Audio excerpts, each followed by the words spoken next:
When you think of someone who's going to prison, you think of a criminal, someone who's committed a heinous act against the community, right? Like holding a gun to somebody's head or maybe robbing somebody. That's what you think of when you think of a criminal, someone who should be arrested. Someone who just overdosed on drugs. Does that sound like someone who should be taken to prison? Because that doesn't sound like somebody who's committed a heinous act against somebody. When someone overdoses, it's usually an indication of an addiction to a certain drug. And last time I checked, addiction isn't illegal. Addiction has to do with a makeup of the brain and not decisions that negatively impact society as a whole. So by depriving that said addict from psychological help, you're further damaging that person. Treatment centers for addiction have a specific purpose, which is to help people with a problem.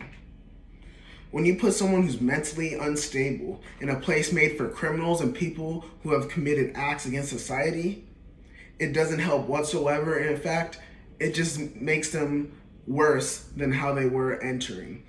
It's traumatizing and it causes all kinds of negative effects. On the other hand, rehab facilities can do so much more for the community. It can save money, it can create a sense of community, and it can improve the long-term health of individuals who are negatively affected by addiction to drugs.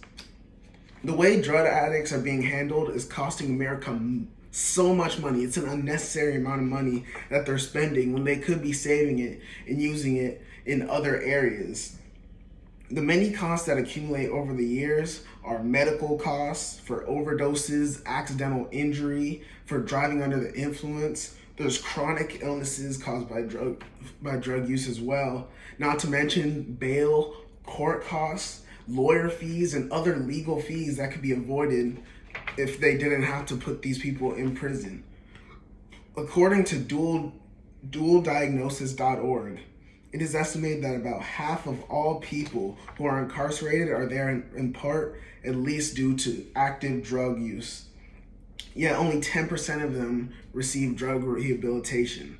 So they often return to using drugs once they get out of prison. So that doesn't sound like it's benefiting anyone. It's costing money and it's causing them to go straight back to the drugs. It's a lose-lose. So you might be asking them, is this really them putting themselves in jail? You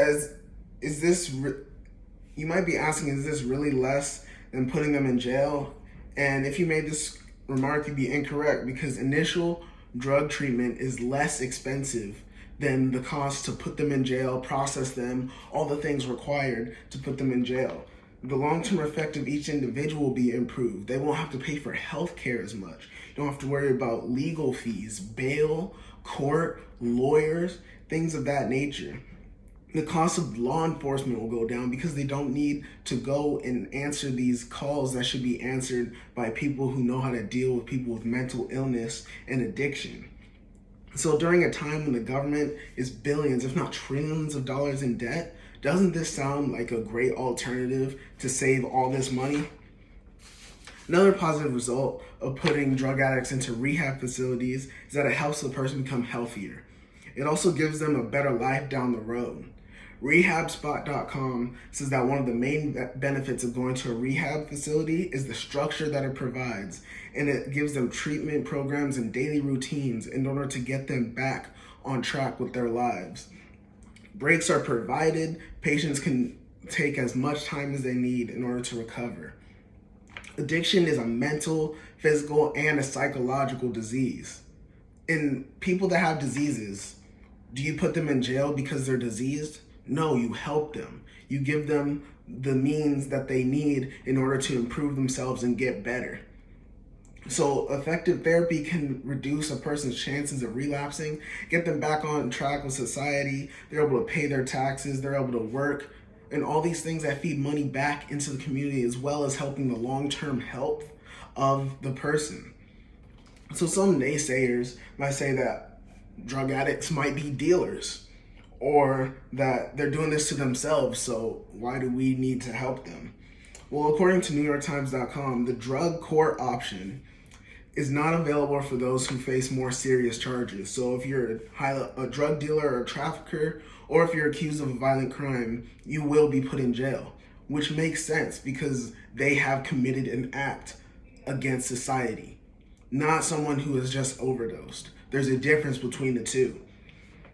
And HHS.gov has research saying that substance abuse and abuse can be common in those prone to impulsive decisions, and many of these people have high-risk behaviors that result in self-harm. So these are people that might want to self-harm themselves. So are you telling me that if you harm yourself, you should be put in jail?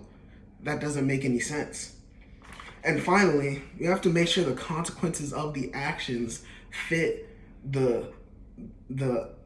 make sure the consequences match the actions that you've committed. So last time I checked, you shouldn't be able to harm someone's mental state over something that they suffer from, because it is a disease. The law enforcement that perform these acts of putting them into handcuffs and escorting them to jail is just causing more trauma and a bigger divide between the community and the people that they're trying to help. And in order to help these people better, they need to have a better rapport with the people that they're trying to help. According to drugrehab.us, they have research that has come to this conclusion. Over the past 3 decades, so 30 years, the rates of drug abuse and addiction have shown no signs of improving, despite the continuous effort to make the problem go away by arresting and incarcerating as many drug users as our prisons can possibly hold. So they're saying that 30 years they've been arresting these people and it hasn't gotten better. So why don't we try and figure out a new and better solution?